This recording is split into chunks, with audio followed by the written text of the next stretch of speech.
قرآن کہہ رہا ہے اے ایمان والو اللہ سے ڈرو اور تم میں سے ہر شخص یہ دیکھے کہ وہ کل کے لیے کیا کر رہا ہے، کل کے لیے کیا تیاری کر رہا ہے۔ تو میں یہ عرض کر رہا تھا یہ ایک ایسی خبر ہے جو آپ نے ڈان میں اور جنگ میں اور ایکسپریس میں اور کسی بھی نیوز پیپر میں آپ کو سننے کو پڑھنے کو نہیں ملتی۔ آپ گئے ہوٹل پہ چائے پینے، اخبار رکھا ہوتا ہے، آپ نے اخبار کھول کے دیکھا، پہلی خبر کہ کل قیامت کے لیے آپ کیا تیار کر رہے ہیں، اس پہ غور کریں، وزیر اعظم کا قوم سے خطاب۔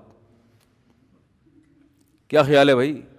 کہیں اس طرح کی چیزیں کہیں سننے میں نہیں آتی۔ حتیٰ کہ گھروں میں بھی ان باتوں کے تذکرے ختم ہو گئے۔ پہلے زمانے میں میاں جو بیوی کو نصیحت کیا کرتا تھا وہ یہ کرتا تھا کہ دیکھو بیگم، ہم دونوں نے ایک دن چلے جانا ہے، ایک قبر پہ میرا نام لکھا ہوا ہوگا مظلوم، ٹھیک ہے، وہ تو اپنے آپ کو مظلوم ہی سمجھتا ہے نا، ایک قبر پہ تمہارا نام ہوگا، تمہیں جب دفنائیں گے تو آسمان پہ بجلی کڑکے گی، ہے جی، وہ بھی ہوگا نام مسز فلاں، مسز کر کے کچھ بھی ہوگا، وجہ موت میری قبر پہ واضح ہوگی، تمہاری تصویر بنی ہوئی ہوگی۔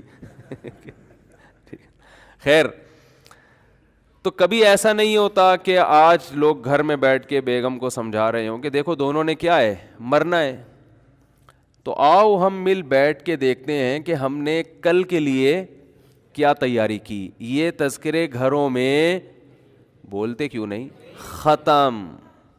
وہاں بھی بچے کو سمجھایا جا رہا ہے بھائی تو پڑھ لے ورنہ کل پتھر اٹھائے گا، گڑھے کھودے گا، پڑھ لے، کل سے آخرت کسی کی نظر میں نہیں ہوتی۔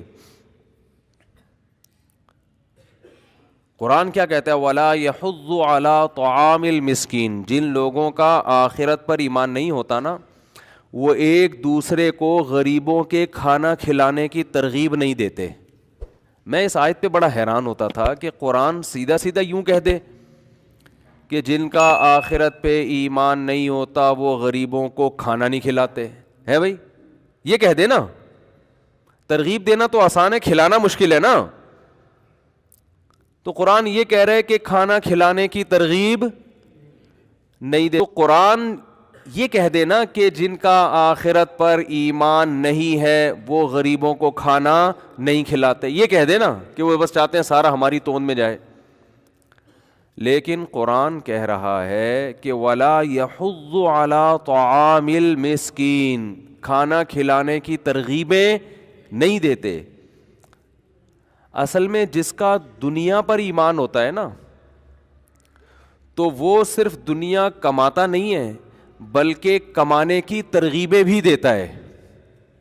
یہ آپ اگر اپنے معاشرے میں دیکھیں گے تو آپ کو پتہ چلے گا جو دنیا پر یقین رکھتا ہے، دنیا پر ایمان رکھتا ہے، وہ دوسروں کو بھی دنیا کی ترغیب دیتا ہے، اپنی بیوی کو، اپنے بچوں کو، اپنے والدین کو، چھوٹے بھائی کو، دوستوں کو، ابے کیا کر رہا ہے، ابے تو پڑھتا کیوں نہیں ہے بھائی، ابے تو سارے پیسے اڑا دے گا، تو کچھ پلاٹ خرید لے، کچھ جائیداد بنا لے، کل کام آئے گا۔ تو دیتے ہیں کہ ترغیب نہیں دیتے؟ بچوں کو کل کی فکر میں صبح صبح اٹھایا جاتا ہے، ہم بچوں کو صبح اٹھاتے ہیں آنے والے کل کی تیاری کے لیے۔ تو میں یہ عرض کر رہا تھا کہ آپ نے کسی اخبار میں نہیں پڑھا کہ آنے والے کل کی تیاری کریں، اگر پڑھا بھی ہے تو اس حد تک آپ نے پڑھا ہے کہ روپیہ بچائیے کل کام آئے گا، بس اس سے آگے نہیں۔ تو قرآن ہمیں بتاتا ہے کہ ایک کل وہ ہے جو غیر یقینی ہے، جس کا آپ کو یقین نہیں ہے کہ وہ کل آئے گا بھی کہ نہیں آئے گا، اور ایک کل وہ ہے جو 100% یقینی ہے، جو 100% یقینی ہے۔ وہ کل ہے کہ اگر آج کوئی سائنسدان بھی کہہ دے کہ وہ کل نہیں آئے گا تو آپ اس کو بھی جھوٹا قرار دے دو۔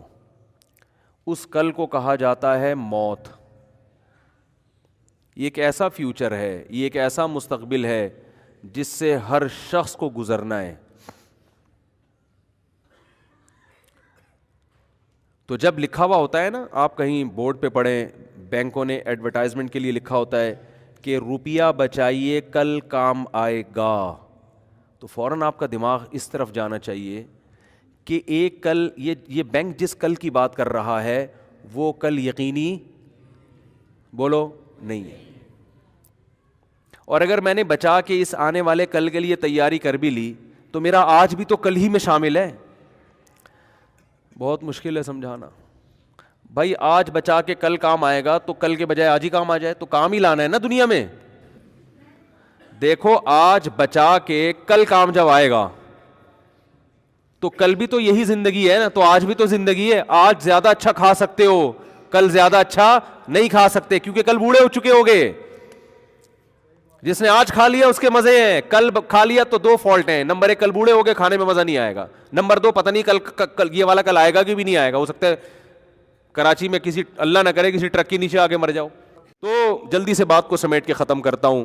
تو میرے بھائی دل سے دنیا کی محبت نکالنے کے لیے وہی اصول ہیں جو قرآن نے بیان کیے کہ آپ کہتے ہیں روپیہ بچائیے کل کام آئے گا, قرآن کہہ رہا ہے روپیہ بچاؤ کل کام آئے گا. لیکن وہ کل جو یقینی ہے اور اس میں تم جوان ہوگے, تمہیں ضرورت ہوگی. آج جو کل آنے والی ہے اس کل کا تمہیں یقین نہیں ہے. تو اس لیے قرآن کی آیت پڑھ کے بس اپنے بیان کو ختم کرتا ہوں. اللہ تعالیٰ فرماتے ہیں یا ایھا الذین آمنوا لا تلہکم ازواجکم واولادکم عن ذکر اللہ ومن یفعل ذلک فاولئک هم الخاسرون. تمہیں اللہ کی یاد سے, صدقہ اور خیرات سے تمہاری اولاد اور گھر والے غافل نہ کریں. کیونکہ عام طور پہ گھر والے تو یہ چاہتے ہیں کہ بس سب کچھ کس کے لیے ہو جائے, ہمارے لیے ہی ہو جائے. آگے فرمایا انفقوا مما رزقناکم, جو رزق ہم نے تمہیں دیا اس میں سے خرچ کرو. من قبل ان یأتی احدکم الموت, اس سے پہلے کہ موت کا وقت آ جائے. فیقول ربی, تو پھر تم پتہ ہے کیا کہو گے, لولا اخرتنی الی اجل قریب, تو مجھے تھوڑے دنوں کے لیے اور مہلت دے دے تو میں کیا کروں گا, فاصدق, میں صدقہ کروں گا, واکن من الصالحین, اور صدقات و خیرات کرنے والے جو دیگر نیک لوگ ہیں ان کی فہرست میں شامل ہو جاؤں گا. اللہ فرماتے ہیں وَلَن يُؤَخِّرَ اللَّهُ نَفْسًا إِذَا جَاءَ أَجَلُهَا, کسی نفس کو اللہ ہرگز مہلت نہیں دیتا جب اس کی موت کا وقت آ جاتا ہے. اور نبی صلی اللہ علیہ وسلم نے فرمایا, انسان کہتا ہے میں ذرا اپنے بنیادی حدیث کا مفہوم بیان کر رہا ہوں, میری یہ بنیادی ضرورتیں پوری ہو جائیں تو میں صدقہ کروں گا, میں کروں گا ابھی یہ کام, ابھی تو بچیوں کی شادی, ابھی تو یہ بحریہ ٹاؤن کے پلاٹ کی قسطیں چل رہی ہیں, ابھی تو یہ ہو رہا ہے, ابھی تو یوں کرنا ہے, ابھی تو یوں کرنا ہے. ہوتے ہوتے مجھے ڈر لگتا ہے ریاض ملک کہیں مجھے چھاؤں میں نہ مل جائے, بس وہ تو مجھے پکڑ کے بولے گا یار میرے بحریہ ٹاؤن کی تم نے تو ایسی کی تیسی کر دی. تو میں تو بحریہ ٹاؤن ایک ایگزامپل, میں تو ڈیفینس کو بھی یہی سمجھتا ہوں, ٹھیک ہے نا, میں تو کلفٹن کو بھی یہی سمجھتا ہوں. مجھے بحریہ ٹاؤن سے کوئی چڑ نہیں ہے. آپ بحریہ ٹاؤن میں, ہو سکتا ہے کل میں بحریہ ٹاؤن میں گھر لے لوں. تو کسی کی بات کے دعوے کو سمجھنے کی کوشش کرنی چاہیے, وہ کہہ کیا رہا ہے. بحریہ ٹاؤن میں گھر لینا غلط نہیں ہے, دل لگانا بولو غلط. اس گھر کو دل میں نہ لے کر آئیں, گھر میں رہیں, گھر کے اندر آپ رہ سکتے ہیں, گھر کو اپنے اندر نہ لے کر آئیں. ہے ٹھیک ہے, نہیں ہے تو بھی ٹھیک ہے, کوئی ٹینشن کی بات نہیں. اللہ نے کیا فرمایا, ہاں نبی صلی اللہ علیہ وسلم نے فرمایا کہ انسان کرتا رہتا ہے خرچ, کہتا ہے کہ میرا یہ کام بھی ہو جائے, یہ کام بھی ہو جائے, یہ کام بھی ہو جائے, ہوتے ہوتے ہوتے ہوتے پھر جب آخری وقت آتا ہے تو کہتے ہیں اب لفلان قضا, فلاں مدرسے میں اتنے دے دو, فلاں مسجد میں اتنے لگا دو. فرمایا اب نہیں, قد کان لفلان, اب یہ تمہارے وارثوں کا ہو چکا ہے. خوب طبیعت سے عیاشی تو کر لی ہے, اب بچوں کو محروم کرنے کے لیے کیا کر رہے ہو, صدقے خیرات ہے بھائی. تو بچے بھی الزام لگائیں گے نا, ابا خود تو لائف کو بڑا طریقے سے انجوائے کر لیا, سارے خرچے پورے کر لے, اب بڈھے ہو گئے, اب ہمیں تھوڑی سی رالیں ٹپکا رہے ہیں کہ ابا کی طارق روڈ کی یہ دکان مجھے ملے گی. بڑا بیٹا کہہ رہا ہے, بیٹی کے ذہن میں آ رہا ہے کہ ابا کے جو وہاں جو ابا نے فلیٹ بک کرایا ہے وہ کس کے حصے میں آئے گا, میرے حصے میں. اب انسان کہتا ہے نہیں وہ فلاں دکان جو ہے وہ جامع الرشید کے حوالے کر دی جائے. دیکھو ہم درمیان میں چندے بھی مانگ رہے ہوتے ہیں, اسٹائل ہے ہمارا. فلاں دکان بنوری ٹاؤن کے حوالے کر دی جائے, فلاں دکان دارالعلوم کرنگی کے حوالے کر دی جائے, فلاں جو ہے نا کسی ٹرسٹ کو دے دی جائے جو بیوگان کے لیے. تو بچوں کے دل میں نفرت پیدا ہوگی کہ نہیں ہوگی؟ نبی نے فرمایا اب تو فلاں سے, اب تو فلاں کا اللہ چاہ رہے کہ فلاں کا ہو جائے, جو بچے ہیں ان کا ہو جائے. تو جب جوانی کھانے کی تھی خوب نچوڑ دیا طبیعت سے ہے بھائی, اور بچوں کو محروم کرنے کے لیے اب کیا ہو رہے ہیں, صدقے. کیونکہ اب پتہ ہے بھائی اب تو نہ منہ میں دانت ہے بادام کھانے کے لیے, تو بادام کا ڈبہ فلاں بیوہ کو جا کے دے دو, جا کے ہے بھائی. جب منہ میں دانت ہی نہیں ہے بادام چبانے کے لیے تو جتنے اخروٹ رکھے ہوئے تھے بیگم وہ ماسی کو بولو نا, بولنے پر پابندی لگائی ہے کیا؟ بیگم وہ ماسی کو پکڑا دو وہ سارے اخروٹ کا ڈبہ. اب بچہ کہہ رہا ہوگا ابا آپ کے دانت نہیں ہیں, ہمارے تو ہیں نا, ہمیں تو کھانے تو. تو وہ یہ سیٹ اپ چل رہا ہے مارکیٹ میں. تو اب میں اوبر میں گاڑی ڈرائیو نہیں ہوتی اب, تو گاڑی بیچ دو, ایدھی سینٹر کو دے دو یہ گاڑی, ہم اوبر میں جایا کریں گے. تو بچہ کہے گا ابا آپ کی بینائی کمزور ہوئی ہے, ہماری بینائی کمزور نہیں ہوئی ہے. تو اس لیے نبی نے فرمایا اب تو فلاں کا ہے بھائی, اب تو اولاد کا حق ہے اس سے متعلق. تو اس لیے جوانی میں, اس کا مطلب یہ نہیں کہ بڑھاپے میں صدقے نہ کریں, یہ تو ایک مثال دی گئی ہے. تو اس سے پتہ چلتا ہے کہ جوانی میں دنیا سے دل نہیں لگانا. جس نے جوانی میں دنیا کو مسافر خانہ سمجھا, اس کی زندگی اللہ اس میں بہاریں پیدا کریں گے, برکت پیدا کریں گے. اور اللہ کیا فرماتے ہیں, من ذا الذی یقرض اللہ قرضا حسنا, کون ہے جو اللہ کو قرضہ دے. اللہ اس صدقے کو صدقہ نہیں مانتے بلکہ قرضہ قرار دیتے ہیں کہ تم مجھے قرضہ دے رہے ہو. فیضاعفہ لہ اضعافا کثیرا, اللہ اس قرضے کو کئی گنا بڑھا کے لوٹائے گا. سخی آدمی کے پاس مال کی ریل پیل ہوتی ہے, کنجوس آدمی کا مال ایسے ہی سڑ جاتا ہے جیسے کنویں میں کھڑا ہوا پانی سڑ جاتا ہے. اور کنواں اگر سخاوت دکھائے اور لوگوں کو سیراب کرتا رہے تو اس کی سوتیں کھلتی ہیں اور اس کی دراڑوں میں پانی اور پریشر کے ساتھ آتا ہے, تازہ پانی آتا ہے.